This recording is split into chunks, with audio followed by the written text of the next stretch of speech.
Boa tarde, meu nome é Kézia Pereira da Silva, sou acadêmica do curso de Ciências Biológicas, licenciatura pela Universidade Estadual de Goiás. Hoje estarei apresentando uns slides sobre a transformação genética de plantas. Então, é referente à aula 5, a última aula, né, da disciplina Biologia Molecular. E vou estar passando aqui uns tópicos sobre essa transformação genética. Continuando, tem várias técnicas da biologia molecular. Então, dentro dessas técnicas, eu escolhi a transformação genética de plantas. Então, na introdução, eu vou ser breve aqui, resumindo, sobre os estudos da genética molecular das plantas. Então, assim, aqui nessa introdução, ela descreve que começaram a ser realizados há pouco tempo devido às dificuldades em se trabalhar com as plantas de maior interesse econômico. Então, no caso aqui, a dificuldade que eles tiveram era que dentro do cromossomo havia pelo menos 4 cópias, né? Algumas com pelo menos 4 cópias de cada cromossomo. Então, isso dificultava identificar as mutações recessivas e a manipulação do DNA. Então, entre as mutações e a manipulação do DNA. Então, com o domínio da tecnologia, ela permite, né, com esses avanços, vai permitir a modificação genética de plantas com qualquer organismo de maneira geral, que está possibilitando avanços importantes, tanto no aumento da produção de alimentos como na manutenção da mesma área de terra. Então, assim, no caso aqui, aos organismos, né, que sofreram algum tipo de manipulação genética, dá-se o nome de organismos geneticamente modificados. É o que está ocorrendo nessas áreas rurais, né, a implantação de cana, a implantação de café, cana-de-açúcar. Então, eles estão ali pesquisando, os pesquisadores estão sempre modificando, correndo atrás, buscando algo que traz interesse, né?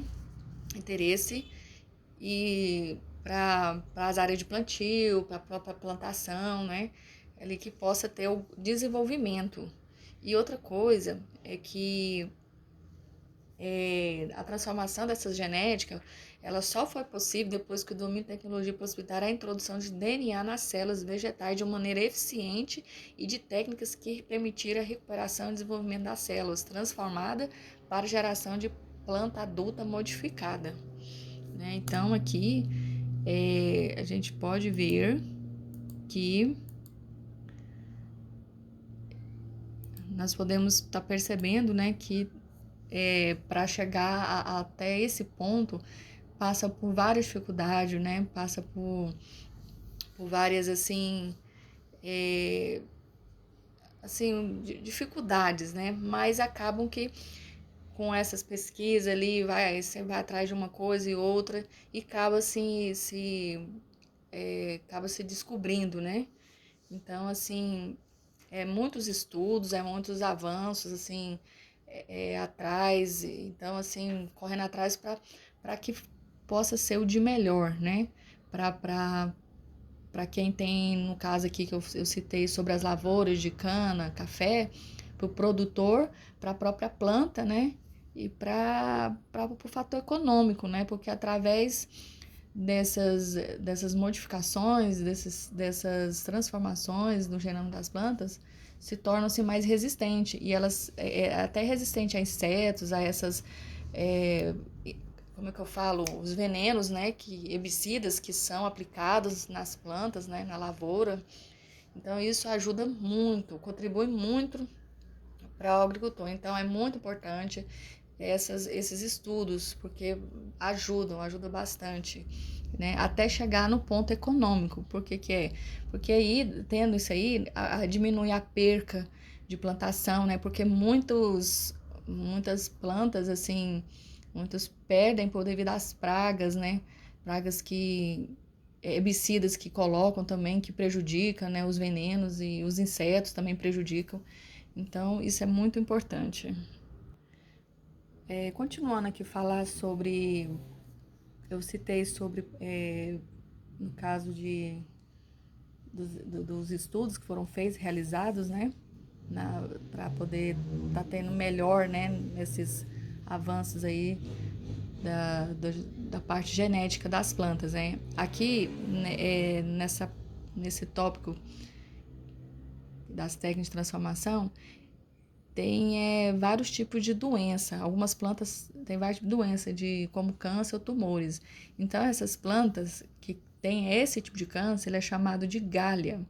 Então, é o seguinte, é o que eu estava falando. Tem, além dos insetos, ela tem os vírus e bactérias também, né? Determinada composição genética e bactérias. Então, nesse caso, o, o agente causador dessa doença é uma bactéria chamada Acrobacterium tumefaciens, que é o membro da família Rhizobiaceae, que também faz parte das bactérias. Então, ela induz a formação de tumores pela transferência da parte do seu material genético para o genoma da planta. A expressão dos genes bacterianos em células transformadas estimula a divisão celular, como consequência, as células proliferam e formando um tumor, cujo crescimento não pode ser mais regulado pela planta. Então, isso aí são outros fatores que causam problema, doenças na planta, que é o vírus, a bactéria, que vem até gerar um tumor que leva a planta à morte, né? A planta não acaba morrendo, não se desenvolve. Então, por isso que sempre tem esses estudos para poder estar melhorando, né, aperfeiçoando mais sobre esse estudo que eu falo do DNA na genética da planta, né, para melhorar no cultivo de plantas, na lavoura, enfim, né, que quem assim cultiva plantas é preciso estar sempre por dentro, né, de alguma novidade para melhorar, né, para que não tenha prejuízos, né. Continuando aqui, falando sobre esse tumor que tem nas plantas, né? O agente indutor do tumor de A. tumefaciens é Plasmídio TI, né? Ele contém genes que controlam o catobilismo em um determinado tipo de opina bactéria e os genes que controlam a síntese dessas opinas nas células transformadas de planta. Existem vários tipos de plasmídio, que cada um deles comanda a síntese e a utilização de um tipo de opina, como nopalina e auctopina e agropina, entre outras. E logo aqui, continuando a falar sobre os plasmídios, tem no caso aqui os princípios, né, de funcionamento da técnica escolhida e suas aplicações na prática. Então, aqui o plasmídio tem sido amplamente utilizado como veículo de introdução dos genes exogênios em plantas, porém foi necessário desarmar o plasmídio TI para que ele não causasse tumores. Isso foi feito por meio de deleções dos genes de tDNA que codificavam as enzimas, controladores de síntese de hormônios, auxinas e citocinas, né? E fito-oncogenes. Além disso, foi necessário introduzir um gene de tDNA que permitisse a seleção das células transformadas. No caso aqui, né, eles estavam implantando, né, aplicando, introduzindo nos genes das plantas, né, esses para que possam estar controlando, né, para que evita danos nas plantas, né, para que possa ter um melhoramento no DNA da planta, né, mesmo, né. Então, essa metodologia de transformação das células vegetais, né, nessas plantas, que células, né, vegetais são as plantas, que a gente possui várias vantagens em relação às demais técnicas existentes para o mesmo fim, principalmente por utilizar o processo de corre naturalmente. O processo pode, né, ocorrer naturalmente.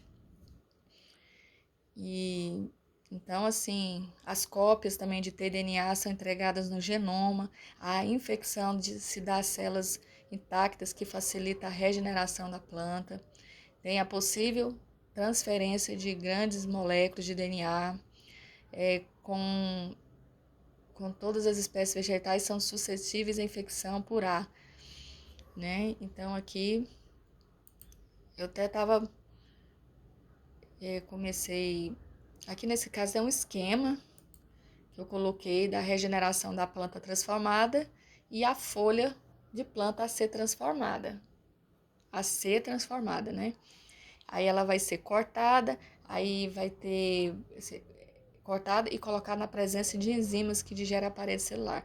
E logo aqui é a obtenção dos protoplastos isolados, que vai para o plasmídio contendo cacete de transformação e protolastos isolados.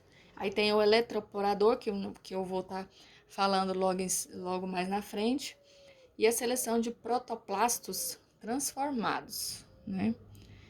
Que aí causa regeneração. Na verdade, aqui começa assim: folha de planta a ser transformada. Eu vou repetir aqui, me perdoe, né, aconteceu um erro aqui. Folha de planta a ser transformada, aí ela é cortada e colocada na presença de enzima. Aí ela vai ter a obtenção de protoplastos isolados, que logo vai ter o plasmídio contando cacete de transformação e protoplastos isolados, que vem pelo eletroporador e a seleção de protoplastos transformados, que vem a regeneração da planta transformada. E logo aqui, que é o último slide meu, que eu vou falar da transformação de plantas via bombeamento DNA. O que é?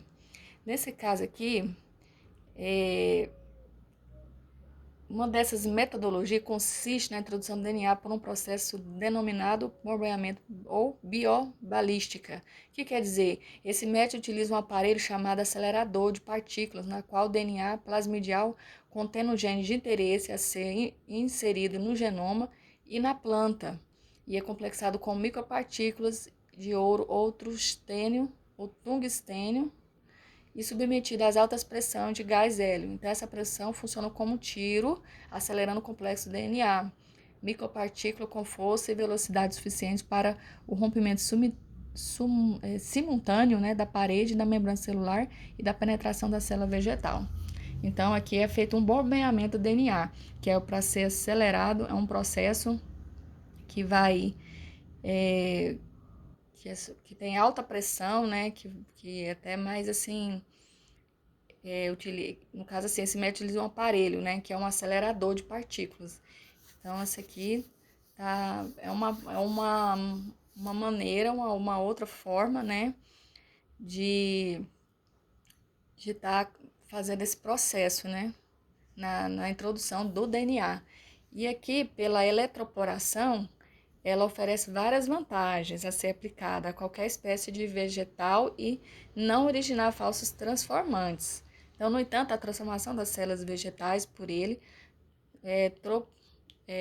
de eletroporação tem algumas limitações, como o fato de ser transitória, servir apenas para a introdução de pequenas moléculas de DNA e levar à ocorrência de rearranjos do DNA.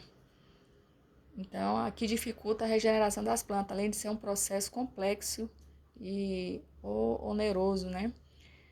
E também tem sido utilizado para a introdução de DNA nas células vegetais, assim como o bombeamento, essa técnica. Então, assim, quis apresentar para vocês aqui um pouco mais dessas transformações, né? Dessas transformações genéticas das plantas. Então, obrigada e espero ter, né, explicado um pouco aqui sobre essas transformações.